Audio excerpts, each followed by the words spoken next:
Thank you all for being here. So thank you for joining us today to talk about how the behavioral health community in the city of Columbus are taking action to respond to House Bill 68, the state of Ohio's ban on medical gender-affirming care that also puts new regulations on our practice of gender-affirming care. I appreciate you being here and being part of the fight to push back on our state legislature to keep providing gender-affirming mental health care. As you'll hear today, gender-affirming care in mental health is just person and environment care that is tailored to a person's gender. So figuring out how to continue to do so is vital to the well-being of our youth and professions. My name is Danielle Smith. I use she, her pronouns, and I'm Executive Director of the National Association of Social Workers Ohio chapter. This is a profound time in Ohio and in the country. While we know that we can continue to find solutions to help gender diverse youth and their families, we must acknowledge that across our state and our country, gender diverse youth, transgender people, queer folks, and the families and friends who love them are not hopeful. They are going through profound stress, trauma, and violence as a result of a hostile political environment. Many families in Ohio and across the country are considering moving to other states to continue to access the care that they need. As behavioral health professionals, we need to rise to the occasion and fight back to care for our neighbors. In social work, this is what we were raised to do. Our profession was born to engage in the struggle, to demand social justice, and to use our skills to fight for equity. This is our time, particularly in Columbus, to engage. The National Association of Social Workers Ohio chapter, Kaleidoscope Youth Center, SAGE of Ohio, and Columbus City Council are here today to announce funding for our new training program for mental health professionals to learn how to continue to provide ethical, best practice care with minors. The passage of House Bill 68 marks an unprecedented change to mental health practice in Ohio. Since the start of licensure in behavioral health, never has a law restricted standard practice so explicitly and without any basis in research or best practice standards. The funding from Columbus City Council, thanks to Council President Hardin and Council Member and social worker Melissa Green, will allow us to provide training to behavioral health care workers in Columbus and across the state to navigate the law and other rules that could impact care through the Ohio Department of Mental Health and Addiction Services and the Ohio Department of Health. Through their gracious funding, we plan to develop a 6-hour course over the summer and then deploy in-person and virtual trainings across the state. We aspire to train all behavioral health care professionals in Columbus and eventually all 40,000 professionals across Ohio to allow them to balance their own liability and risk with their ethical duty to continue to provide gender-affirming care. This training will build off of a 2-hour practice guidance training and a 30-page written practice guidance document that NASW Ohio has already released on our webpage, naswoh.org/HB68guidance. That webpage also has a link for agencies and individual practitioners to request consultation on the policy changes and a link to indicate your organization's interest in having the 6-hour training provided when it is ready in the fall. House Bill 68 is the heartbreaking result after months of tireless advocacy from trans-led organizations, partner organizations represented today, and NASW Ohio. Together, we can do big things and ensure Columbus is still a safe home for our gender diverse youth. I am honored to share in this work with my fellow speakers today, who we will all hear from. First up is Council President Shannon Hardin. Well, thank you, Danielle. I see what you did there, wearing green to be with your fellow co-conspirator, Councilmember Green. It really is an honor to be back at Kaleidoscope, to my friend Aaron, and to everyone who has made today possible. We're just very grateful to be here. And I want to thank everyone for joining us. I'm honored to be with you as we share an announcement that will provide critical support to some of our community's most vulnerable members. Over the last few weeks, I have been grateful to have been invited into safe spaces with transgender youth to understand their lived experiences. They face so many challenges: fear, discrimination, intolerance, and now legal barriers. Navigating all this is overwhelming and has dire consequences for our young people's physical and mental health. State laws like House Bill 68 have only intensified the struggles faced by our transgendered youth. We believe it's malicious, it's irresponsible, and unnecessary. These laws not only undermine their rights, but also perpetuate a cruel and exclusionary environment in our state. But as residents of this great city, We have a moral obligation to stand up for our transgendered youth.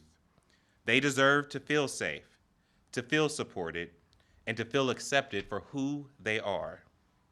And they should know that there are adults out there looking out for them.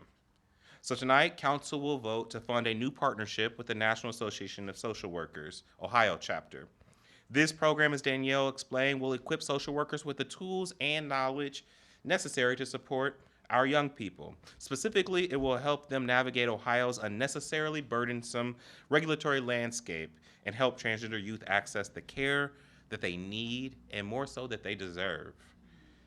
I am proud to stand up here with some great social workers, and particularly I'm thankful to the advocacy, support, and leadership of my friend and colleague on council, our first ever social worker to serve on city council, Melissa Green.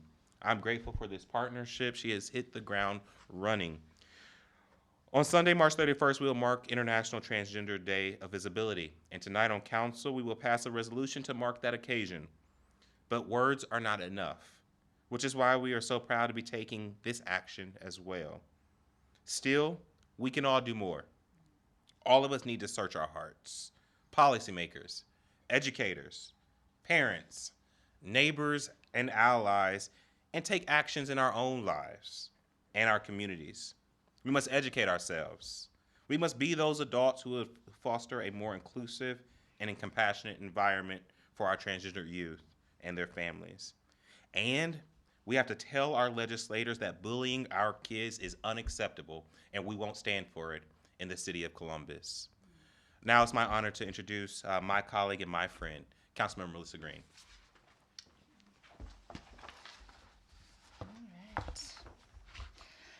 Good morning, everyone. Thank you so much for being here today. My name is Councilmember Melissa Green, also a very proud licensed social worker, and my comments this morning are going to be very brief because I want to be very clear. Gender-affirming mental and behavioral health care services are still legal in the state of Ohio. And we understand that the passage of House Bill 68 has created a lot of uncertainty, both across our field, but especially within the community. A lot of fear in accessing these services, a lot of trepidation in delivering these services.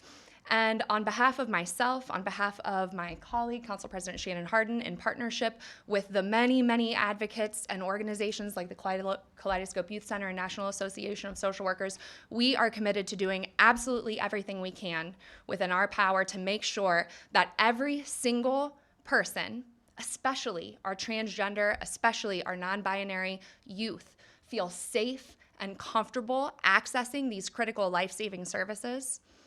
And we also are incredibly committed to making sure that every single practitioner in the state of Ohio has the tools they need to feel safe and comfortable delivering these life-saving services in alignment with our values and our ethical mandates to deliver whole person, unbiased, holistic healthcare. Now, we cannot accept bias or discrimination in our practice, in our policies, either here locally or across the state, or in our community. And so I could not be more grateful for our council president. I couldn't be more grateful for the National Association of Social Workers for being willing to answer this call to ensure that some of our most vulnerable youth are able to access the life-saving services that they need. And to our transgender youth and non-binary, gender-diverse youth in particular, I want to say, we see you, we love you, you are welcome here, and we stand with you and beside you to end these unbelievable and unnecessary attacks on your personhood and your identity. Thank you. Oh, and now, I would like to introduce, I always forget this. I'm so proud and honored today to introduce my friend, fellow social worker, and colleague, and the executive director of the Kaleidoscope Youth Center, Erin Upchurch. Thank you so much.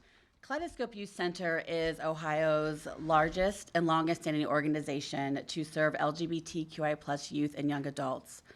Celebrating our 30th year, our team is committed to continuing to provide the care and the opportunity for our young people and their families to experience safer and more affirming spaces.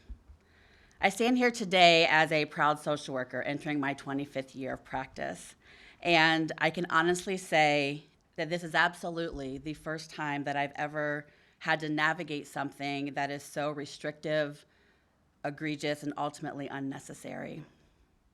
It is no secret that House Bill 68 is an outright discriminatory attack on the transgender and non-binary community with a specific focus on youth, kids, children, those who are dependent upon adults and those in charge to create a world that is safer, kinder, more affirming, where their basic needs such as healthcare can be met.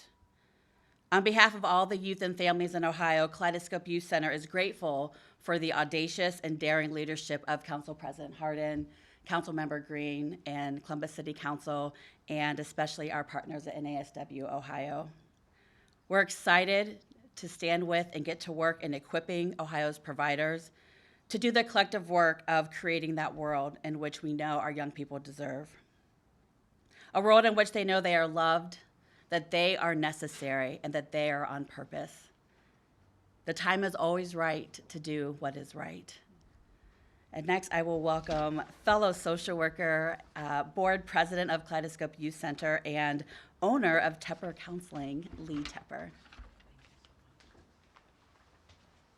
Good morning, everyone. It is with great gratitude that I'm here to express such deep thanks to all of you for all of your efforts in the fight to defend and protect the young people in Ohio, especially those who are transgender and gender expansive. Amid the ongoing challenges posed by the Ohio legislature's persistent attacks on the health and well-being of transgender and gender expansive youth in our state, the support extended by the City of Columbus is absolutely invaluable to us. As we address House Bill 68, it's crucial for Ohio's queer youth to feel assured that their mental health professionals and providers are dedicated to implementing the best practices of gender-affirming care for those who require it. Such support empowers us to persist in our vital efforts to foster an environment where LGBTQIA+ youth can truly flourish in Ohio. Finally, I'd like to say to any young people that are watching, we will find a way. Our community has always found a way through the most difficult, trying, and arduous times, and we've done so with love and compassion and integrity for all of us. We will get through this. We will do so together, and I look forward to seeing you all in spaces where we get to celebrate each other. Thank you. From here, I would like to introduce my friend Sarah Hatch.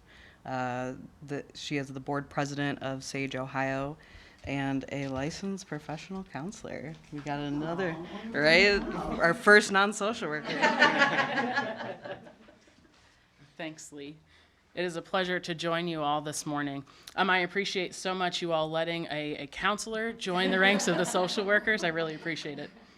I am Sarah Hatch. I am the president of the Society for Sexual, Affectional, Intersex, and Gender Expansive Identities of Ohio, or SAGEO, as we're collectively known. We are a subdivision of the Ohio Counseling Association, and our mission is clear: to promote greater awareness and understanding of sexual, affectional, intersex, and gender expansive identities among members of the counseling profession, counseling students, and the clients that we serve. Part of that mission includes advocating for competent, gender-affirming care. Every person deserves respectful, knowledgeable health care that aligns with their gender identity. Denying this care, especially to queer youth, has devastating consequences. It is our duty to ensure ethical practice and dismantle barriers to access. To that end, we are proud to stand with our colleagues from the National Association of Social Workers Ohio chapter and advocate for this new training. This training will equip providers with the necessary knowledge and clinical skills to confidently offer gender-affirming behavioral health care, addressing ethical considerations, legal implications, and risk management in a changing policy landscape. Together, let us create a society where everyone is seen, heard, and valued. Thank you so much. And with that, I will turn it back over to Danielle. Thanks everyone for your wonderful comments. Thanks again for everyone for coming today. We're happy to take any questions.